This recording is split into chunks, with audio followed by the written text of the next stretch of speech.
Boa tarde, Nick Maroni, telespectadores. A Prefeitura Municipal de Arapiraca, através da Secretaria Municipal de Saúde, está finalizando nesta segunda-feira o Plano Municipal de Saúde de 2018 a 2021. Prefeito Rogério Teófilo, trabalhar com saúde não é fácil.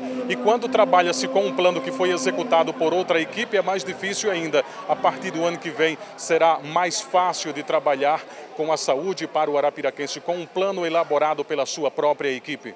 Na verdade, isso é um plano democrático. Na verdade, é nossa equipe, à frente a Aurélia como secretária, e mais todos esses atores, essas comunidades, construindo um processo democrático de saúde no nosso município. O nosso município já é vanguarda no processo de saúde.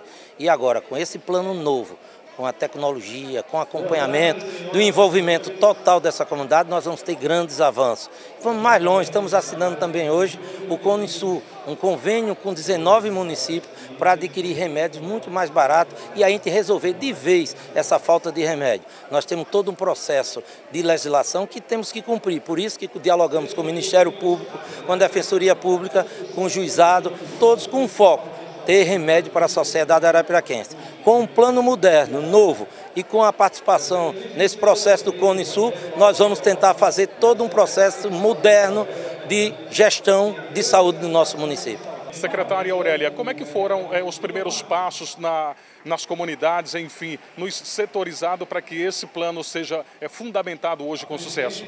Foi muito bom, entendeu? Porque nós fizemos um trabalho nas 44 unidades de saúde, então isso foi importantíssimo para a gente está fazendo uma construção coletiva, então nós ouvimos a comunidade para que a gente possa daqui das prioridades dessas comunidades, a gente poder fazer o plano o mais real possível, porque não adiantava a gente fazer uma reunião ampliada, algo que a gente não ouvisse a população. Então a gente ouviu em 44 unidades diferentes esses problemas e estamos trazendo para cá, para hoje e amanhã a gente consolidar e a gente fazer um apanhado e daí a gente ter o nosso livro de bolso para trabalhar os próximos 4 anos. Para você que já foi secretária de saúde, é mais fácil executar trabalhos que foi planejado pela própria equipe?